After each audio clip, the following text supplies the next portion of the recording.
Grand ഫാദറിനും grand മദറിനും ഓർമ്മിച്ചപ്പെടുന്നു.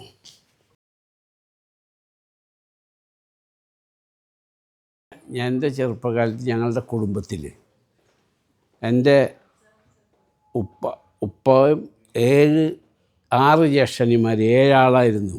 ആ 7 ആളിൽ 2 ആൾ ഡോക്ടർമാരായി, 5 ആളും ബിസിനസ്സുകാരാണ്. അഹമ്മദാബാദിലായിരുന്നു, ഗുജറാത്തിലായിരുന്നു ബിസിനസ്. അതാണ് ഞാൻ ഗുജറാത്തിൽ പഠിക്കാൻ പോയത്. അപ്പോൾ ഈ സമയത്ത് എൻ്റെ വല്യപ്പാടെ കൂടെ, എന്താ ചോദ്യം എന്തായിരുന്നു? കുട്ടിക്കാലം. അപ്പോൾ എന്നോട് എൻ്റെ വല്യപ്പയും വല്യമ്മയും കാരുണ്യം കാണിച്ചു. എന്ന് വെച്ചിട്ടുണ്ടെങ്കിൽ ഒരു രഹസ്യം പറയാൻ, ഞാൻ ഉറക്കത്തിൽ നിന്ന് എഴുന്നേറ്റ് കാലത്ത് വരുമ്പോൾ എൻ്റെ ഗ്രാൻഡ് മദർ വല്യമ്മ ആടിനെ കറന്നിട്ട് ചൂട്ടോടെ പാലെനിക്ക് തന്നോളാം. അത് വല്യപ്പാക്ക് നിർബന്ധമാണ്, ചൂടുള്ള പാല്. ഇതിൽ നിന്ന് രക്ഷപ്പെടാൻ ഞാൻ നോക്കും, പക്ഷെ പറ്റില്ല. ആട്ടുംപാല് ചൂട്ടോടു കൂടി കറന്നിട്ട് റെഡിയാണ്.